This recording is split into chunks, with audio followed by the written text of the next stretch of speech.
Hi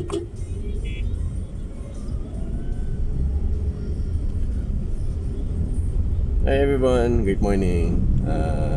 Again, I'm JSB. So, right now I'm driving and I'm currently on my way to Valenzuela to do some boot mining kasi nandun na yung mga tao natin. So, we will try to go to that location via C6. Try natin yung smart connection yata yun. I actually called my friend to ask how much ba yung fee kasi I might fall short kasi parang I think it's less than 150 yung laman ng nung AC trip ko. Pero we have some funds pa naman dun sa isa RFID. I don't know kung how, I forgot the name na rin kasi. So the reason why I'm doing this video is I want to share with you my thoughts kung why are other people is labeling, I mean why other people are labeling the other people na who doesn't have the same belief as theirs, no? So medyo nakakalungkot lang kasi na we label each other, not all, we label each other as bobo, tanga, ignorante, inutil, walang pinag-aralan, kung sino yung pipiliin mong kandidato, yung ka. It just saddened me na nagpapatuloy yung ganitong nagpapatuloy yung ganitong klase ng politika na meron sa atin, no? Nang tayo mismo nag-aaway-away tayo just because we share we have different beliefs. Kasi for me, I've been a Marcos supporter since 2010. Hindi ko naman kinakaila yun, no? And the reason for that is I have seen how beautiful Ilocos Norte is. There are some people are comparing when it comes to Tarlac versus Ilocos Norte, and yeah, I might agree na when it comes to development, infrastructure, siguro baka mas develop ang Tarlac, but we need to understand the reason behind it. Why? Kasi I'll just explain it in layman's term, no, based on my own understanding. Ilocos Norte choose to have the economy of agriculture and tourism, no. So you cannot entice tourists kung makikita nila is almost just like the same sa urban areas. So kung makakita nga sila dyan ng mga tall buildings, malls, and other developments that we have in Metro Manila, mawawala yung nostalgic feeling that you're in the province. Ako kasi whenever I go out of town, hinahanap ko yung nostalgic feeling na nasa probinsya ako, no. And I would say na Tarlac versus Ilocos Norte, there's a huge difference. But what I really like about Ilocos Norte is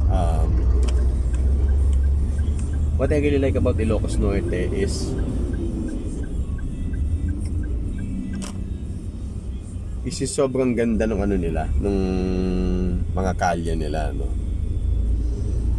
Talagang they invested on it because gaya nga sinabi ko kanina, no, they want to focus the economy in agriculture and tourism. So paano ko nga naman may entice na pumunta sa Ilocos Norte kung sira-sira yung kalye, no? So with that, that's one point for me. And siguro I would say na nature lover tayo, pero hindi naman ganun ka, no? Hindi naman ganun ka-intense. Second, there are some people also na tinitira o binibira yung current administration ngayon because we are currently into a huge debt. No, I think it has ballooned to 11 trillion. Not quite sure with the exact figures. But if come to think of it, as of 2017, this is based on Japan International Cooperation Agency and together with the National Economic Development Authority or NEDA dito sa Pilipinas, no? We are losing around 3.5 billion a day. So, let's do the math. Let's say we have 6 working days in a week. We just need to multiply it by 4 and then by 12 because we have 12 months in a year. We have 4 weeks in a month. No? So, we're gonna arrive at 288 days multiplied by 3.5 million. So, which is which? Ano ba yung dapat natin paniwalaan? Kasi, if we're going to analyze how can we able to improve our economy if we are losing 3.5 billion per day due to traffic. Again, this is based on the study of JICA and NEDA, yung binanggit ko kanina, no? So we need to have a deeper analysis on why the government is investing in infrastructures, no? So 11 trillion yung utang natin, 3.5 billion we're losing money due to traffic. How are you supposed to address that? Do you want to wait another 10 to 50 years? There's a good and bad debt, di ba? So for me, what the government is doing right now is a good one. No, I would commend them on that. For me, it's still a good debt kasi the government is trying to address the losses na which na binanggit ng NEDA at saka ng JICA, no? Nakakalungkot lang, no, na instead that we acknowledge the efforts of the government, puro pangit yung nakikita natin. Just like the same with Bongbong Marcos who is running for 2022 presidency, no. Ako naman when I was a child, I was also a believer na ang mga Marcos masasama, demonyo, walang nagawang mabuti because I was indoctrinated by the books that we have based on our history, no. If you're going to think of it, no, yung implementator, let's start with martial law. The one who implements it from the ground are Fidel V. Ramos, who used to be our president, no, and Juan Ponce Enrile as a leader of Philippine Constabulary and the army that time. So they are still alive. So my question is, why you guys file a case against these people? Sila pa yung mga buhay, di ba? I think sila yung makakasagot sa lahat ng mga tanong nyo. Why are we trying to single out former President Ferdinand Marcos dun sa pag-i-implement ng martial law? It's just like this, if we're gonna put this in layman's term, no? I used to be a head of sales and marketing of one company, and that was before pandemic. I have a national direction, and then I cascaded it to my team. After we cascade yan, my people under me will cascade it to their respective teams. So, once it was cascaded, do you expect na all of your people will follow that 100%? Yes, because that's your direction. But you cannot guard them 24/7, 24 hours a day, 7 days a week. We cannot do that. Diba? because we trust these people under us, and they have their own free will. Now, let's say na yung tao ko o yung tao nung tao ko hindi sumunod do sa direction namin. Was it my fault? Was it my fault na hindi niya sinunod kung ano yung direction na binigay ko? Na ibinigay ko sa tao ko? Sino ba yung dapat muna nating i-check bago yung presidente? O bago na lang ako, like for example, bago na lang ako. Sino muna yung dapat natin i-check, 'di ba? Yung my next in line bago dumating sa akin.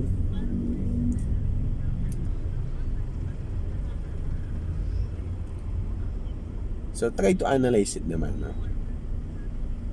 But I won't label you dun sa mga opposite as bobo, tarantado, tanga, inutil, walang alam, history revisionist daw. Kasi we have given our own free will to decide what will be our future. I respect other people's belief, regardless if you're pro Pacquiao, pro Isko Moreno, pro Lenny Robredo, pro Bato de la Rosa, and pro Ping Lacson, and pro Calio Didi Guzman, no? I believe na all of these people have their own core competencies, and let's not discredit kung ano yung kakayahan nila to lead a nation. And I hope sana, my fault on that, I hope na we avoid belittling other people's belief dahil lang hindi tayo magkakapareho sa pinaniniwalaan natin. Kasi doon ako talaga technically nalulungkot eh. Minamaliit natin yung kapwa natin Pilipino bakit hindi natin sila kapareho ng paniniwala. It really saddens me to be straightforward with you guys, no?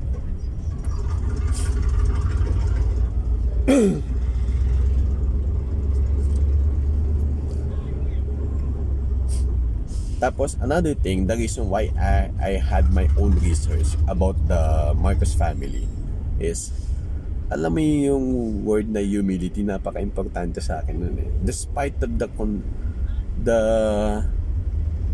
continuous black propaganda, despite of all the negative infos na nilalatag sa kanila, never na nangyari na they tried to retaliate with the same words or language that the opposition does. Sorry, medyo nabubulol na ako, no?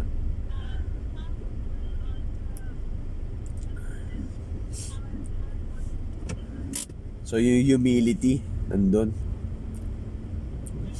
I think it also comes with breeding.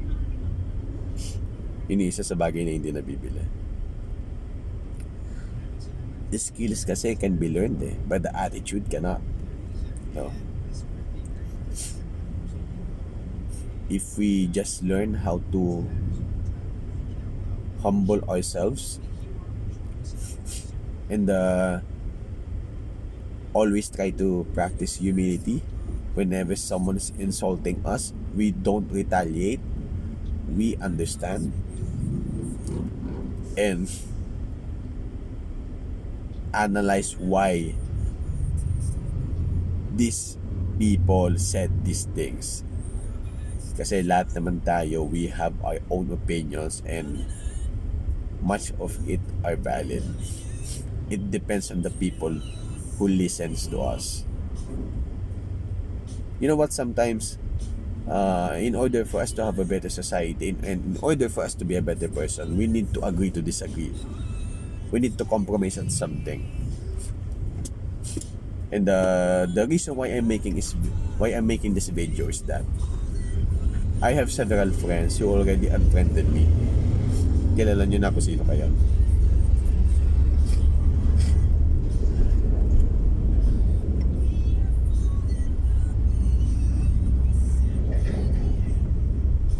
Is this how personal this thing to you? I mean,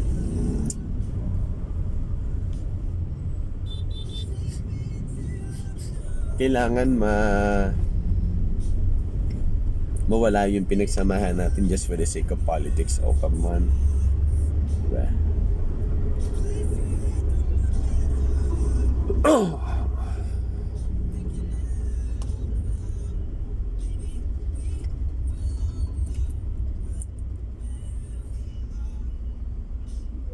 So, I believe in humility.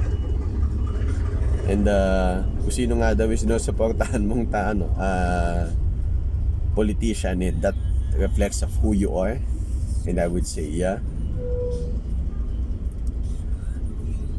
I humble myself over other people na hindi ko kailangan manira. Hindi ko kailangan i-label o patunayan na mas matalino ako sa'yo.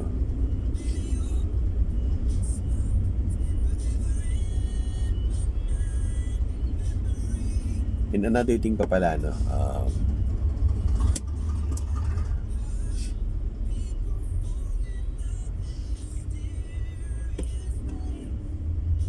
Nung panahon ng martial law, pinakulong ni President Marcos, si Ninoy Aquino.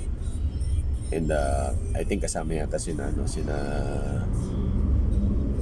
former Senator Jose Diokno and the other guys. I forgot the complete names. But just imagine if I was President Marcos at that time, I can create a riot inside jail para mapapatay ko si Ninoy Aquino. If that's my main goal. If you were going to analyze lang, why would I let Ninoy Aquino be killed in front of so many people? If you're gonna watch the video, makikita mo na slow-mo nakalapit ng tutukan sa likod ni former Senator Ninoy Aquino yung gunman, as in nakatutok dito sa likod ng ulo, no? We have these instincts. Imagine mo, if you're gonna watch that, 3 yung guards near him. Tignan mo na lang yung actions o yung body language. Yun nga, may lumapit lang sa atin yung alam natin yung alam lang natin na papatayin tayo Di ba? We are all aware. And alam mismo ni Ninoy Aquino na papatayin siya. Di ba? So it's more like he's a sacrificial lamb para pasamain si President Marcos. And the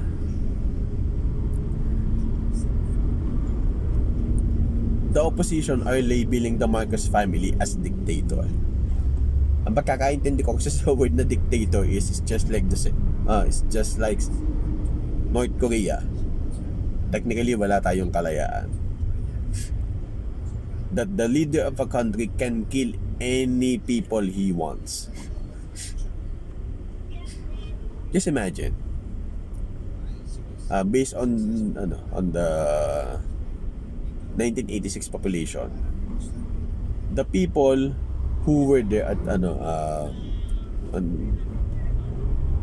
EDSA Revolution 1 only consists of 2% of the total population. Again, kung ako yung dictator, kung talagang diktador ako,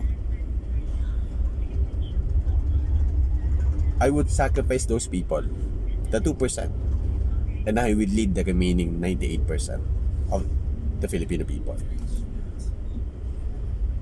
Kung diktador talaga ako, try to analyze that angle lang. No? Baka sakali.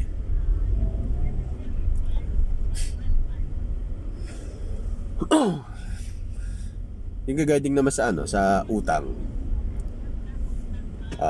President Marcos invested again in so much infrastructure to develop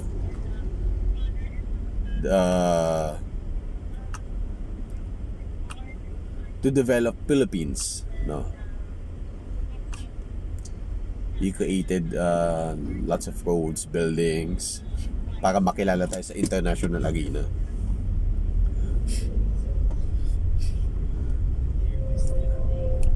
Ang nakakalungkot lang siguro doon, no? Again, this is based on my own understanding. Hindi na siya nagkaroon ng opportunity to lay out his final plans. No?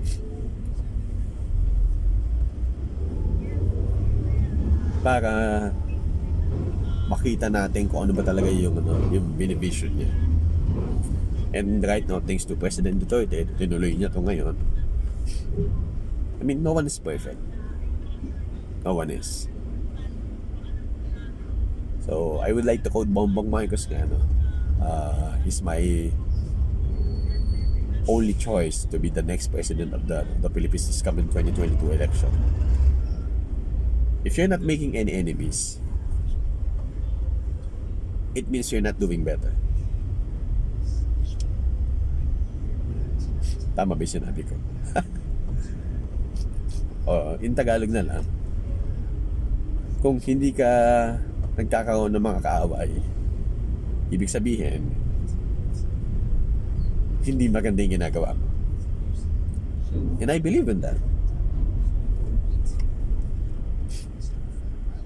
There will be some people who's going to criticize you no matter how good your intention is.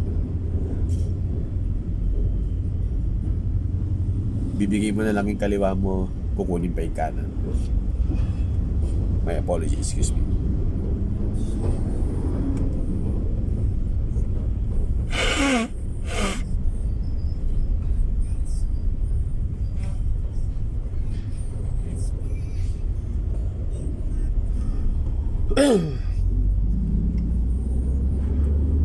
Hindi naman sa nagreklamo, di ba?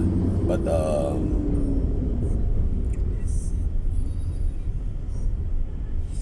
papagod din tayo eh, di ba? We are all human. We tend to make mistakes. Perhaps we should be open to some options na hindi lang magpahinga. Bigyan din natin ng room for errors yung mga leaders natin. Kasi lahat tayo nagkakamali. But it's not an excuse para labagin natin yung karapatang pantao ng kahit na sino. Regardless if it's financial or physical.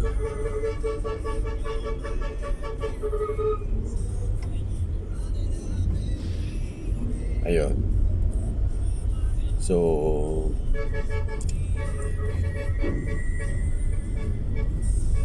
I hope na sana maiwasan na natin na maliitin natin yung kapwa natin dahil lang sa iba yung paniniwala natin. And I wish every one of you to be safe at all times. And I also hope that all of your dreams be fulfilled, of course with God's help. So that's the end of our video, and I hope to see you again on the next one. Right? Again, I'm JSV. See you next time.